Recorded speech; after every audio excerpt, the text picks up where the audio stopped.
दोस्तों मैंने अभी-अभी देख लिया कंटारा 2 का ट्रेलर और मतलब बिल्कुल घिसी-पिटी बात बोलूँ तो यार रोंगटे अभी भी खड़े हो रहे हैं। स्पेशली वो जो ऋषभ शेट्टी को वराह अवतार और भगवान शिव का एक मिक्स टाइप जो दिखाने की कोशिश की गई है एंड में।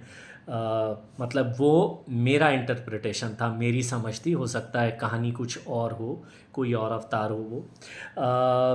लेकिन उससे भी पहले आप लोगों ने जो दशावतार के मेरे रिव्यू को फेसबुक पर इतना प्यार दिया है और वो वायरल हो रहा है वो रिव्यू, उसके लिए बहुत बहुत शुक्रिया। मुझे समझ में नहीं आ रहा मैंने ऐसा क्या बोला जो जो दिल से था वो बोल दिया, और ये शायद आप लोगों की दरिया दिली है, स्पेशली महाराष्ट्र से इतने सारे लोग उसे लाइक कर रहे हैं, रीट्वीट कर रहे हैं, तो उसके लिए थैंक यू। मेरी भी यही इच्छा है कि मैं और जहाँ जहाँ सबटाइटल्स हों ऐसी लैंग्वेजेस के फ़िल्में देखूँ, उनके बारे में बाकी लोगों को बताऊँ कि देखने लायक फ़िल्में हैं। खैर कंटारा 2 का मैंने ट्रेलर देखा और सच में मतलब ये सिर्फ़ ये एक अच्छी बात नहीं है कि हमारे कल्चर के ऊपर कुछ एक फ्यूज़न करके स्टोरीज़ बना रहे हैं साउथ के लोग। इससे भी ज़्यादा अच्छी बात ये है कि ये इंटरेस्टिंग ढंग से कहानियाँ कह रहे हैं कि और एक पॉजिटिव टाइप मैसेज भी देने की कोशिश कर रहे हैं कि देखो यार, इंफ्रास्ट्रक्चर की डेवलपमेंट की अपनी जगह है, लेकिन हमारे जंगलों की, हमारे पेड़ पहाड़ों की भी अपनी एक वैल्यू है, उनका एक्सप्लॉयटेशन करना बंद करो। ऐसे ये जो बन रही हैं फ़िल्में मुझे पर्सनली ये काफ़ी अच्छी लगती हैं ये बातें। तो कुल मिला के ये है कि ये सीक्वल नहीं है, शायद प्रीक्वल है कि जो कंटारा में जो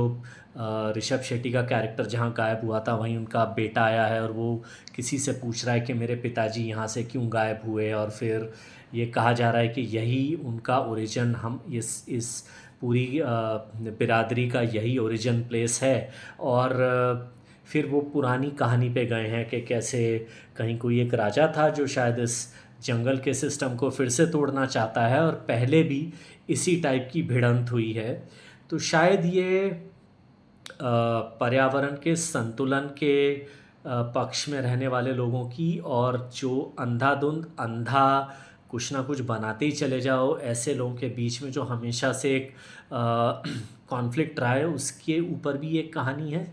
और ये अच्छी बात ये है कि ये फ़िल्में थोड़ा-सा ये इस्टैब्लिश भी करने की कोशिश कर रही हैं कि कैसे हमारे कल्चर में जो देवताओं की, जानवरों की एक पूजा की जाती है, उसका साइंटिफिक, उसका लॉजिकल, उसका एनवायरनमेंटल रीज़न क्या है। तो कंटारा का ट्रेलर ये सारी बातें भी रख रहा है, कंटारा 2 का ट्रेलर, और एक अच्छी कहानी की promise, visuals, background music, action scene, and of course वो जिसे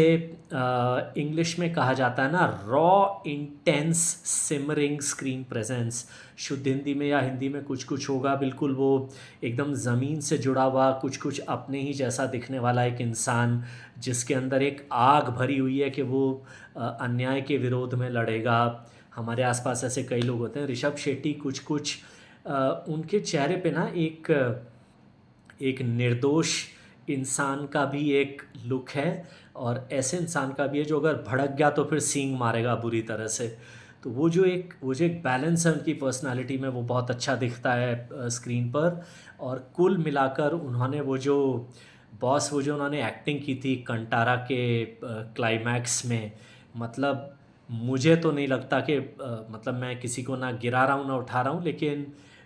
कम से कम दूसरे लैंग्वेजेस में मुझे कोई ऐसा एक्टर हीरो नज़र नहीं आ रहा, समझ नहीं आ रहा जो उस रोल को कर भी पाता, क्योंकि मैंने सुना है कि पहले वो किसी और को लेना चाह रहे थे। खैर जो भी है,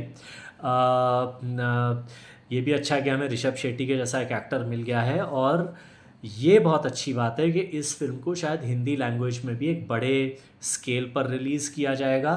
तो मुझे बिल्कुल हैरानी नहीं होगी अगर ये फ़िल्म